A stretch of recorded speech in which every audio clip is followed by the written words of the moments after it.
Hi everybody, Boris Lasker with PK Forex. Welcome to our trade setup for 128.13. The yen crosses start to turn. As always, past performance not indicative of future results. Trading Forex carries a high level risk, may not be suitable for all investors. High degree of leverage can work against you as well as for you. And before deciding to trade any such leverage products, you should carefully consider your investment objectives, level of experience, and risk appetite.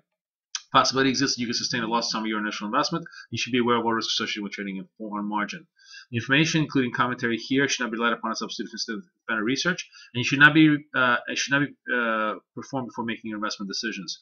BK Forex LLC are merely providing this information for your general information. The information and opinions presented do not take into account any particular individual investment objectives or financial situation or needs. And all investors should obtain advice based on their unique situation before making an investment decision. We're not responsible for any losses incurred on this investments made by readers and clients as a result of the information contained here. We do not render investment, legal, tax, or other accounting professional advice, and you should seek that advice from a professional when you get a chance. Okay, I want to start with the yens because this is obviously the big story today. Today is sort of a very weird day. Australia is on holiday, so very, very thin conditions. We open up today, as you can see, just barely nicking out the highs of Friday, which is the highs of the week as well, and then pretty much distributing all the way through as the night completes. Now, as Europe is online, we're starting to base a little bit of the dollar-yen position ahead of the 90.50 level. And the big question, of course, now in front of the market is, what's first, 92 or 90 in dollar-yen? Because that's really going to determine very much a lot of the tone of the acting. And I think the answer to the question of 90 or 92 really depends on, let's just go back. I just want to go, let's go to a 4-hour chart here. Very much how we're trading around the 90.50 level, because this now, in my opinion, becomes a key support level. If we can hold above 90.50, we definitely have a chance to re-rally around 91. Perhaps take out the highs as the day proceeds. But as you can see on the 4-hour chart, we're basically essentially distributing around the 91 level.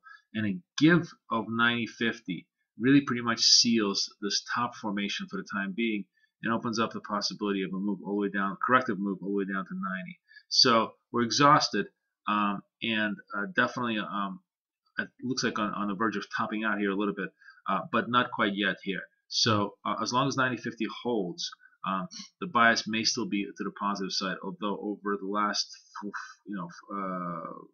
12-15 hours, clearly distributing around the 91 handle. That obviously had a big impact on euro yen as well, which also took out the week's highs, the day's highs right on the front in New Zealand session as Australia just was offline, and then again started to correct down.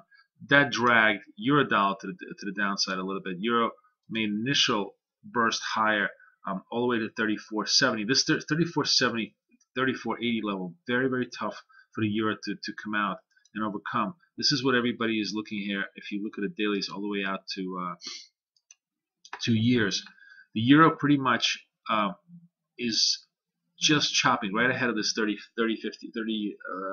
level, and that's going to be the key battle here as we open up the trade for this week.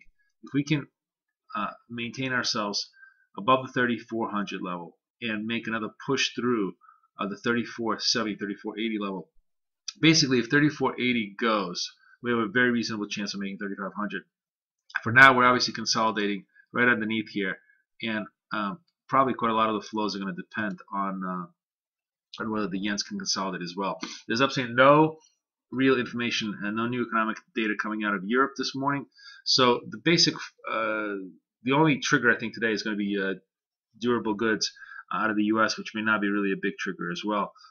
Very, very much choppy Monday consolidative type of trading that we're seeing in the marketplace. And obviously the impulse after so much buying over the last week is to take profits here. The key question is, will the buyers show up right in front of the key numbers? We're back down to the lows, 34.29 as I'm speaking right now. As a matter of fact, in Aussie, we're just now broken the 104 level and took out 103.90, and that obviously connotes poorly for further risk buying. Aussie has just been devastated over the last several days on Euro Aussie selling. You can see Euro Aussie at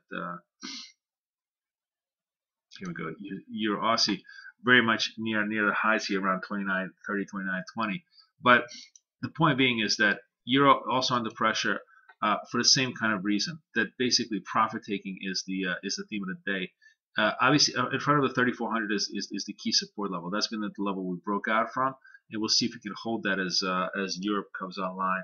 But for now, the path of least resistance after the upside failed, obviously, is the downside as everybody's probing the bids to the downside, and we'll see if any of it materializes as we go forward. Lastly, cable also just going to fresh lows.